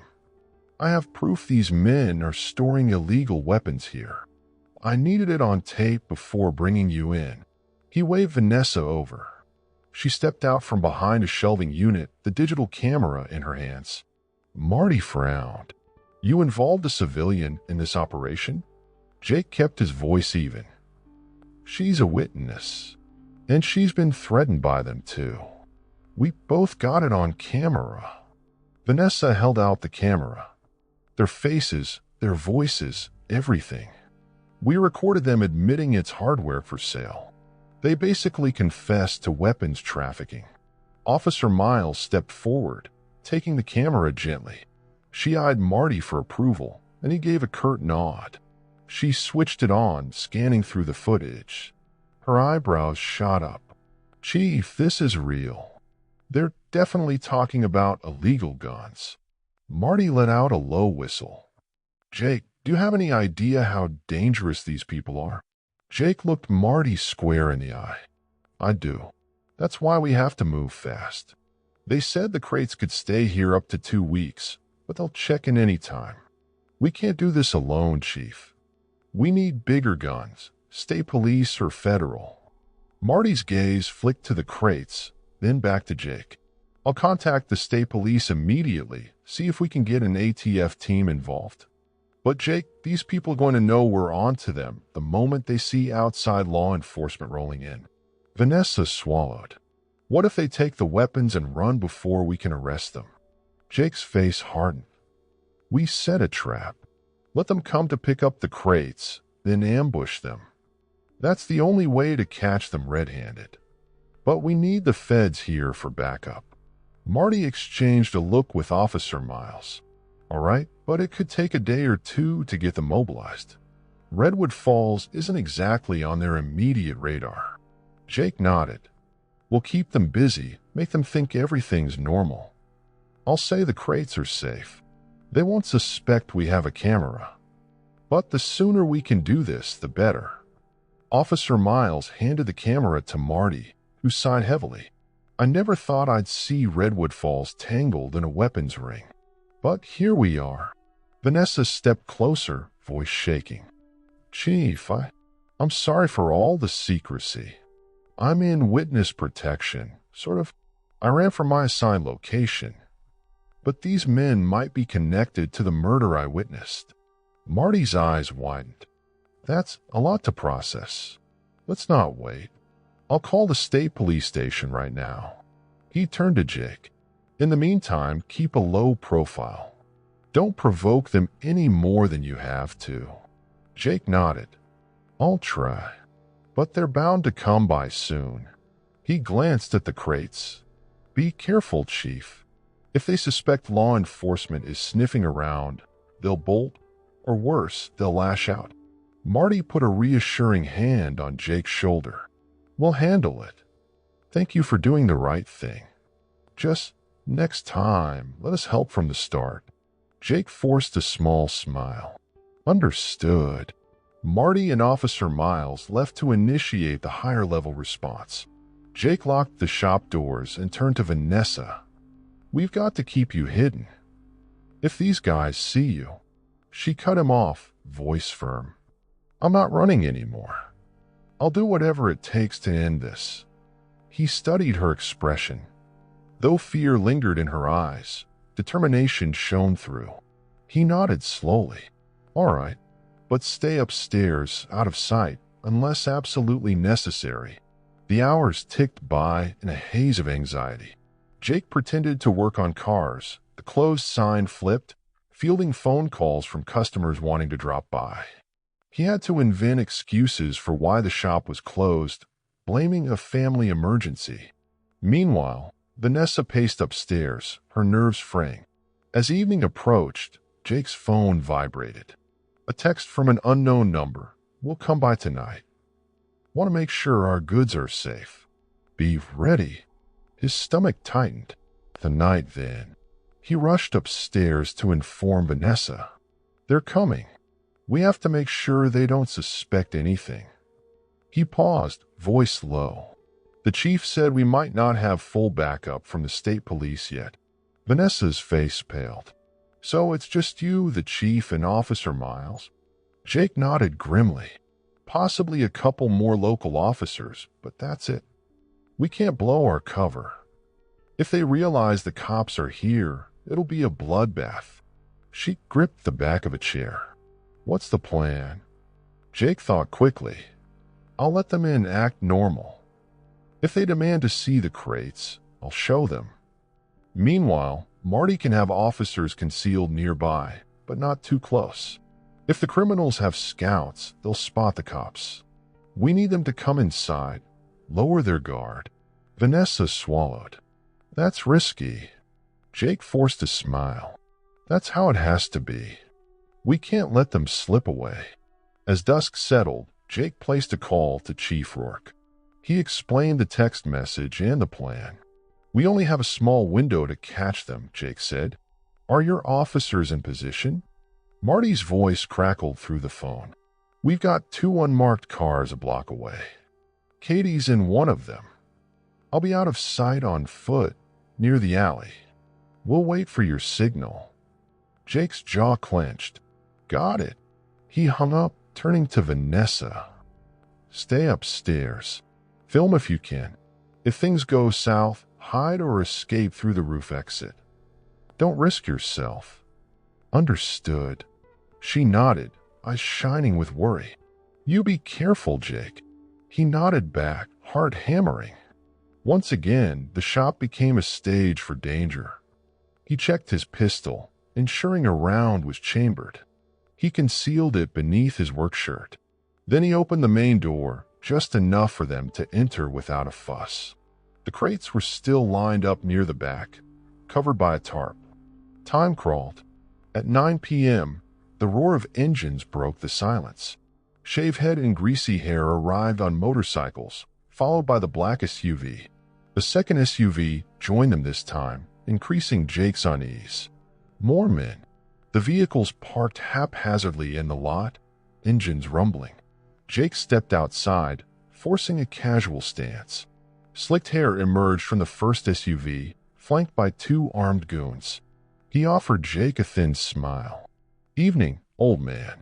Let's have a look. Jake nodded, leading them into the shop.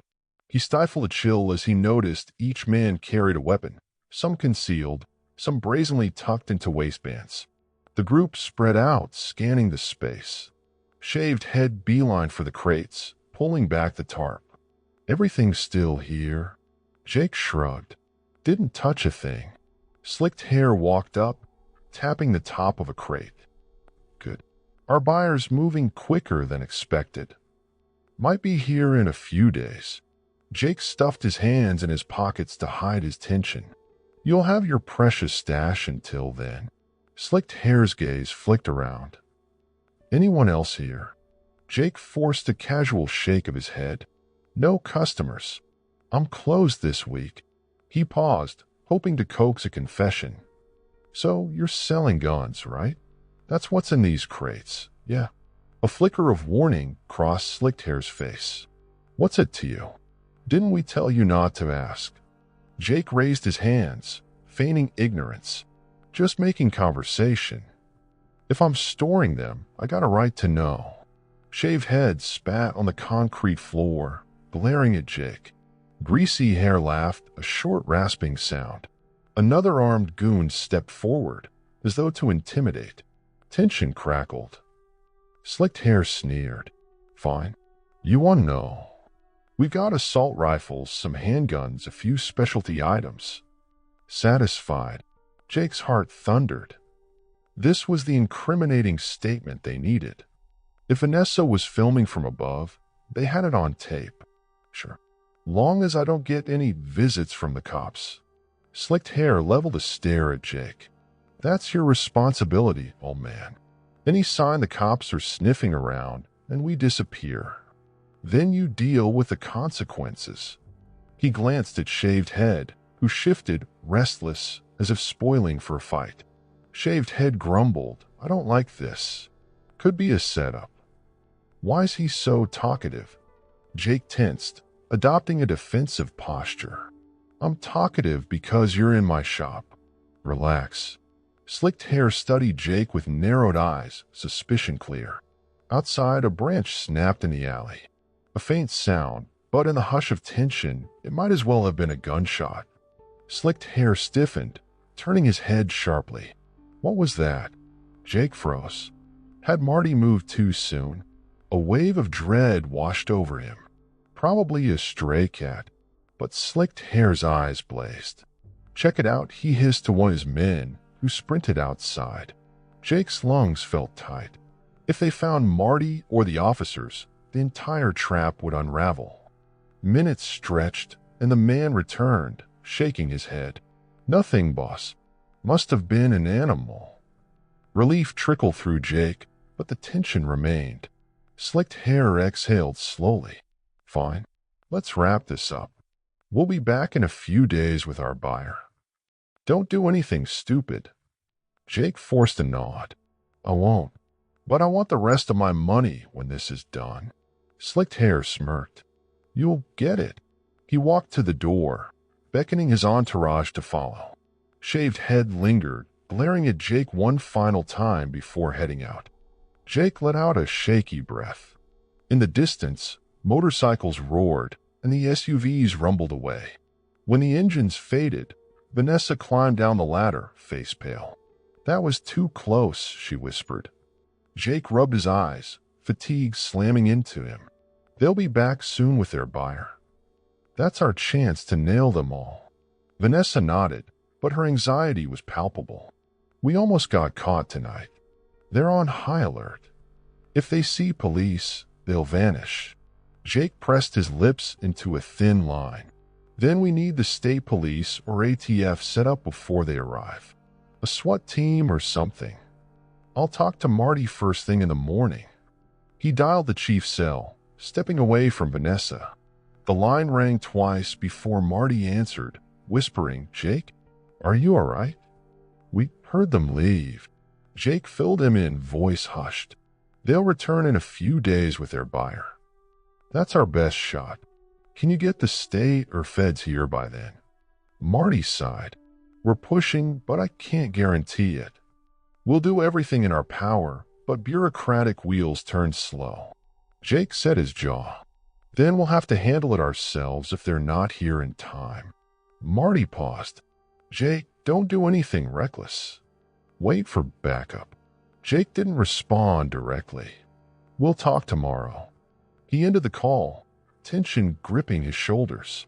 The memory of that frantic, suspicious stare from Slicked Hair stuck in his mind. One wrong move, and Redwood Falls could become a war zone. He returned to Vanessa, who searched his face. "What now?" Jake gripped her shoulder gently. "We wait, and we prepare. One way or another, this ends when they come back." Outside, a gust of wind rattled the shop's siding. Jake stared at the crates, each filled with lethal weapons. He wondered if, for the sake of Redwood Falls, he was about to unleash the full force of his old Navy SEAL skills. The days leading up to the criminal's return stretched like wire pulled taut.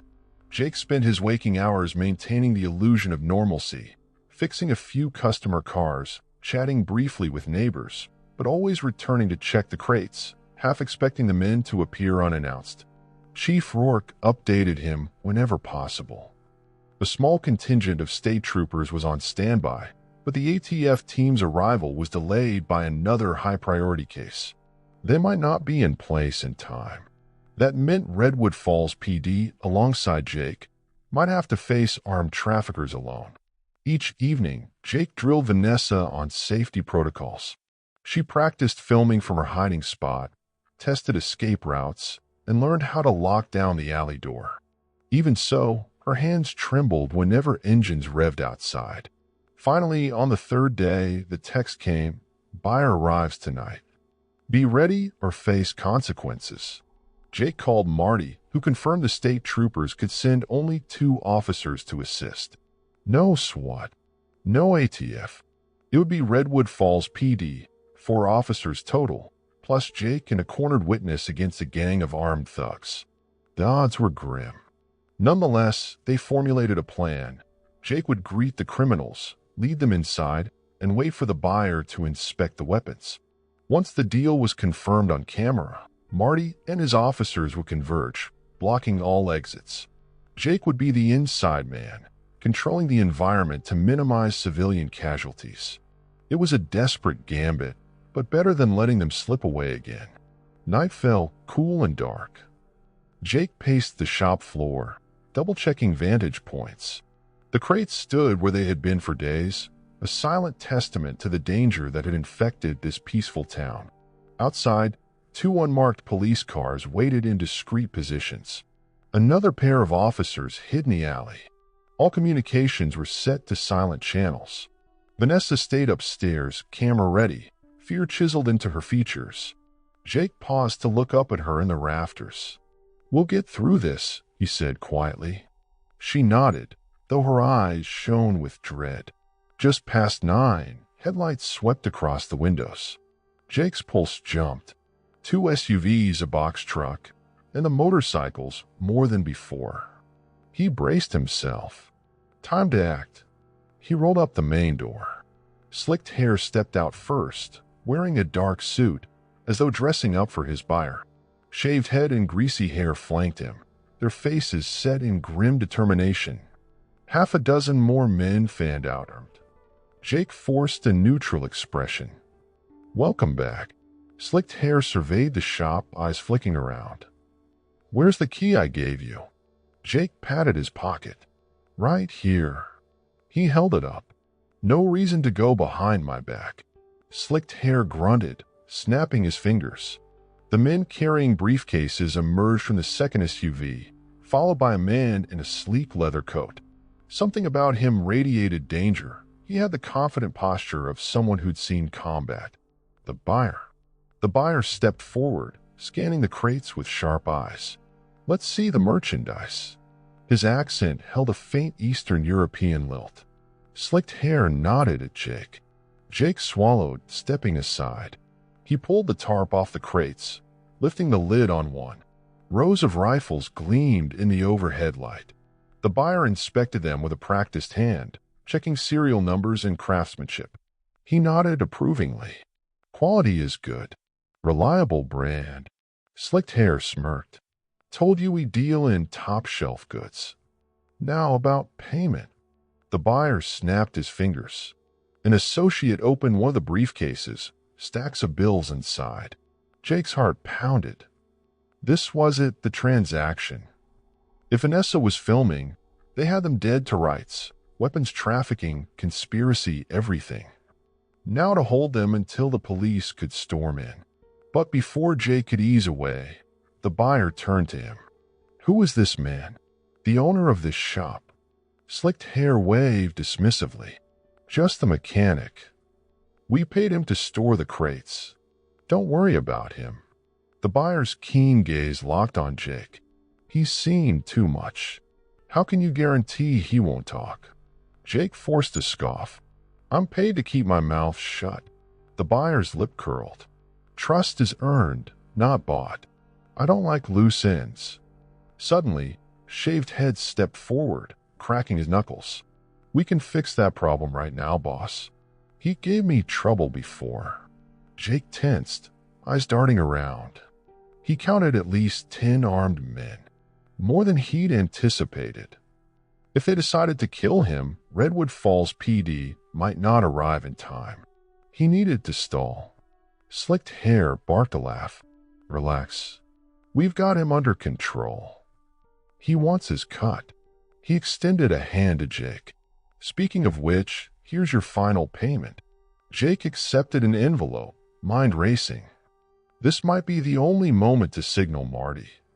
He fiddled with his phone, tapping the side twice, an agreed-upon code that would send a silent alert. "Please work." The buyer, still unconvinced, leveled a cold stare. "Fine. Let's finish this. My men will load the crates. Then we're gone." Greasy hair pulled the tarp fully off the crates while other men shoved them onto a dolly, preparing to haul them outside. The buyer's associate locked the briefcases, exchanging them with Slicked Hair. The deal was happening fast, almost too fast for the cops to intervene. Jake eased toward the side exit, as if making room for them to move. His phone buzzed, Marty's silent confirmation. They were moving in. In seconds, Redwood Falls PD would block the entrance with squad cars, but the heavily armed traffickers could still shoot their way out. He had to create a distraction. Summoning the comm he'd honed as a SEAL, Jake took a loud step, deliberately kicking a metal tool tray. It clanged across the floor, startling the criminals. Shaved head and greasy hair turned abruptly. Jake cursed. In the distance, sirens began to wail. Panic flashed through the buyer's eyes. Cops.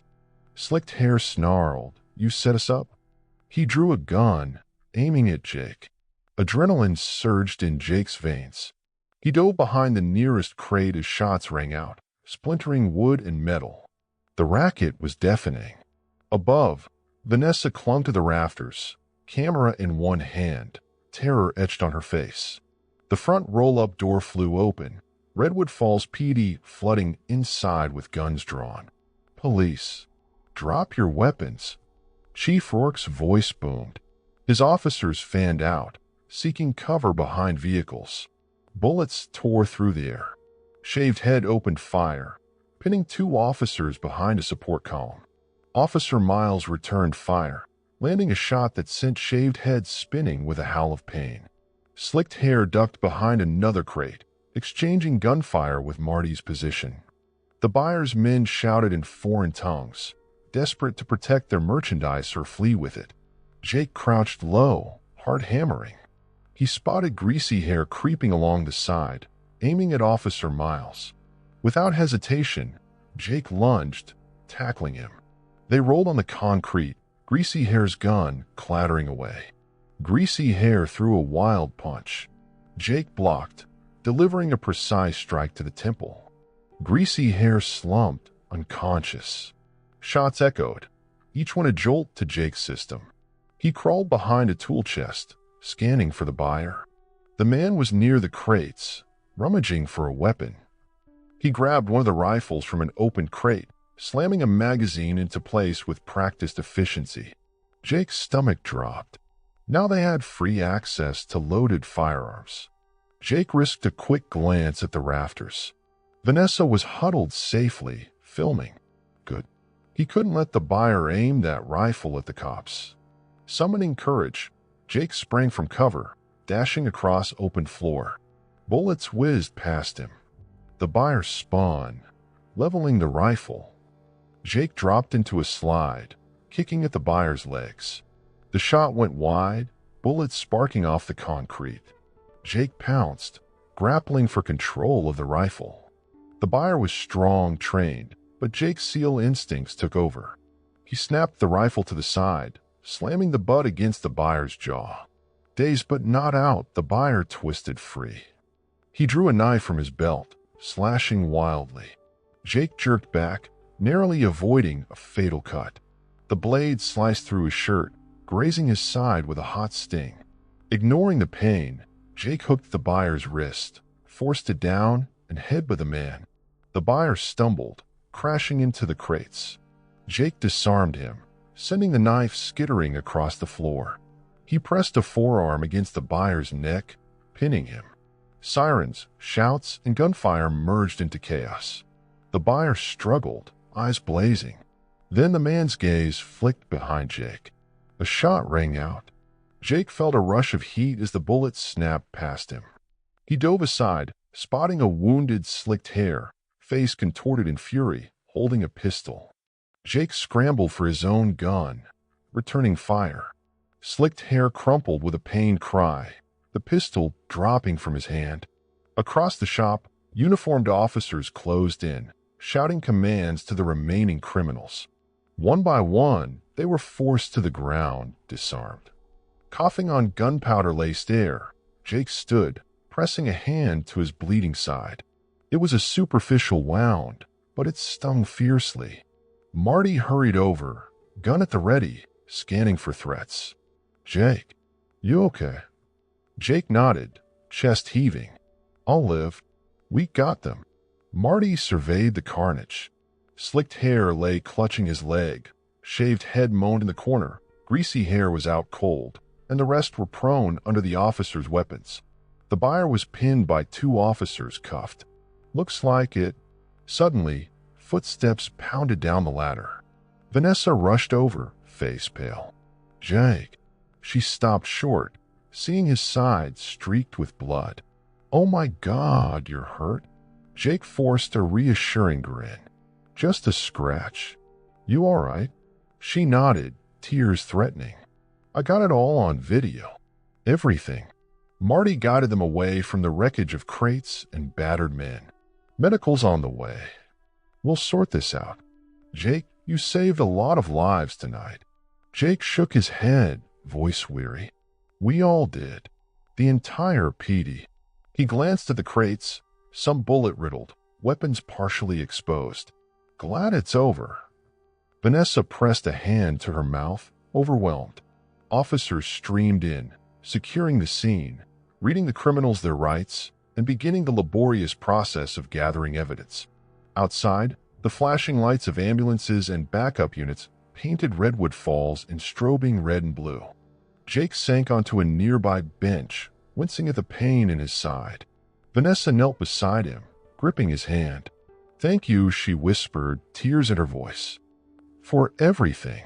He gave her hand a gentle squeeze. I couldn't let them harm you. Or this town. That's why I left the military in the first place, to protect people in a way that means something to me. Marty approached, kneeling to Jake's level. Paramedics are here. Let them patch you up. Jake nodded, pushing himself to stand. He gazed around his beloved shop, now riddled with bullet holes, shattered glass, and spilled oil. It would take time to repair. But Redwood Falls was safe. The criminals were in custody, along with their lethal cargo. And the darkness that threatened the town receded. Outside, paramedics cleaned Jake's wound, bandaging him carefully. Vanessa waited by his side, arms crossed protectively, until a trooper approached her, gently guiding her toward another ambulance to check for shock. Chief Rourke oversaw the chaos with a solemn expression. The battered criminals were hauled into squad cars. Slicked hair, bleeding from the leg, glared at Jake with pure hatred as they loaded him up. The buyer was stoic, staring straight ahead, likely already plotting his next move from prison. But for now, Redwood Falls could breathe again. No more black SUVs lurking on the corners. No more harassing phone calls. No more crates of illegal weapons stashed in quiet auto shops. Jake allowed himself a moment of relief as the paramedic finished wrapping his side. He looked at Vanessa, who offered a tentative smile. Despite the trauma, the weight of fear had visibly lifted from her shoulders. Epilogue. Over the next few days, Redwood Falls buzzed with talk of the big bust. News vans appeared, looking for footage. The state police and ATF eventually arrived to collect the confiscated weapons, praising the local PD for their cooperation. Chief Rourke gave a statement, emphasizing that Redwood Falls would not tolerate crime. Jake stayed quiet, content to let his role remain understated. Vanessa, once on the run, now found herself offering testimony that could put several dangerous traffickers behind bars. With the criminals in custody, witness protection arrangements were swiftly reinstated, this time with more caution. She told Jake she'd be leaving Redwood Falls, heading to a safer place where she could start anew. On her last day in town, she stopped by Jake's shop. He was cleaning up bullet holes, painting over scarred walls. She watched him work for a moment before clearing her throat. I just wanted to say goodbye. And thank you. Jake set down the paint roller. You're welcome, Vanessa. Wish it had all gone smoother. She glanced at the patch on his side. Sorry about that scar you'll have. He smiled faintly. I've had worse, trust me. He hesitated, meeting her gaze. You sure about leaving? You could. She shook her head. My testimony is crucial. I need to do this. In Redwood Falls, it's lovely, but it's your refuge, not mine. I need a fresh start. He nodded, swallowing a lump in his throat. Take care of yourself out there. She hugged him lightly, stepping back with tears in her eyes. I will. And Jake, don't forget, you're more than just a mechanic. You saved me. You saved a whole town. He gave a slight shrug. Just did what had to be done. Vanessa smiled, then turned and walked away. A few minutes later, Jake heard her car start up and drive off into the distance. He watched from the window as her sedan disappeared around a bend, carrying her onto a new chapter of her life. With a deep exhale, Jake returned to repairing the shop. Redwood Falls was quiet again, a place of still mornings and friendly neighbors. He hoped to slip back into his routine of oil changes and carburetor rebuilds. But he knew that no matter how deep he buried his past, his skills, and his willingness to protect what mattered could never truly be locked away. He picked up a wrench and resumed his work, the clang of metal steady and comforting. Outside, a gentle breeze carried the scent of pine. Inside, the lingering echoes of gunfire were replaced by a resolve. Redwood Falls was his home, and he would defend it. Tomorrow, the sun would rise in a town that might never know how close it came to chaos.